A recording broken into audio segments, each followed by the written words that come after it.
muntu nga kumba okimanyi olimba bannono bakozesa ensobi. But I believe Henry wasn't that bad. Kusinziira bwe jada protectingamu omukyalo no. Naye tulemedde ku bafumbo bano. Katulabe. Bafumbo bino. Pozi Ssebanga naye yagabudde abantu. Ne Betty olemedde ku Ssebanga. Simanyi na walidde emmere ye. Omukulu Ssebanga omumanyi bulungi Ssenga owaffe. Mwagala olwagala. Wabula naye atayagala nnyo kamera. Yagabudde abantu lagambe yange mujjajirya naye munnange ya kamera. Kamera kange mujjakali akuteba. Alabya abali kumere. Era n'atulaga bannange nga budde abantu. So Ssebanga we balegabula hani we balikuwa abantu kamera abonno be bamukyalidde ko ne balya naye kamera kuidze katubirabe. Ya musawo lira dda.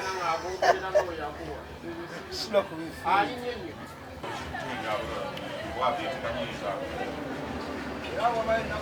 Zinazo bano nga nyize ndamukuberere nga yamu budget ne kujashi.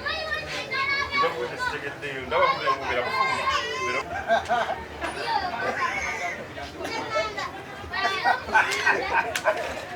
Owaye toje malemu. Nala kamera notwala kusoka. Endasi ya mudura kwe. Era nze kyekiyagaza abasiraamu ennaku zino ezayidi.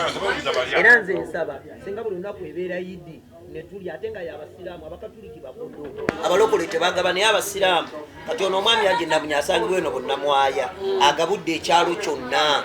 Bino bye balema Sekumalu. Sekama nawe kati twogera kwaji namuleeta Sekama toleeta bizibu toleeta buugi mu naakani majani ku buugi.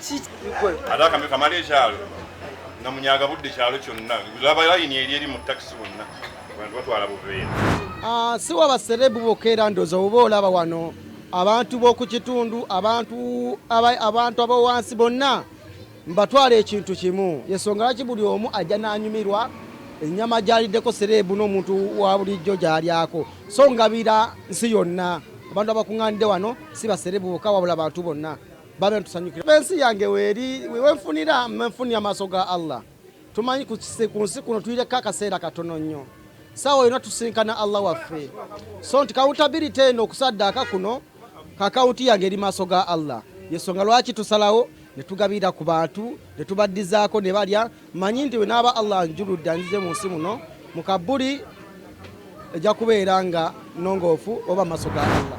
Kuba nsiima nnyo n'omwami wange omutima ogwo kuba yakiŋŋamba ne ŋŋamba naye okakasa okyagala munda mu ggwe naŋŋamba ekyo nzize nga nkikola naye nze nga sikikkiriza. Leero nsanyuse nnyo balaba nga mwenna bambi yabayise nammwe ne murespondinga okujja okutwegattako ku yidi ya leero.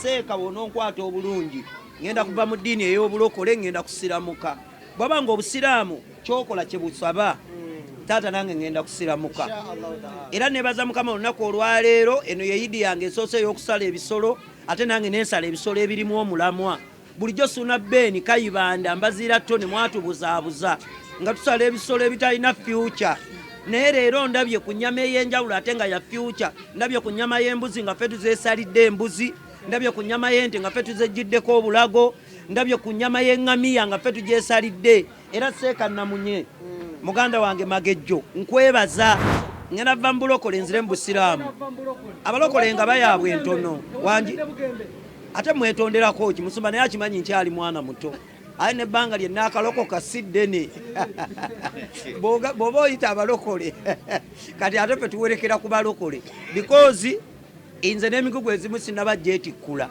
kati si ogw'okunywa omwenge kuba katuli nali nnyo eccupa 24 ne kati nnyo eccupa mmeka 3 naye nga ogwo nja gwetikula ba nange gummenya gummalako ssente.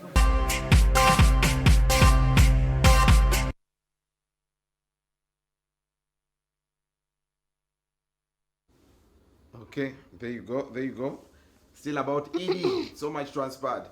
Abaana basaze ebisolo era bakoze buli kimu ekisoboka okulaba nga yidde enyuma wabula ate Ssebanga naye ndowooza bamulabye yakutte bulungi ekimere emmere egenda mujja mu bulokole.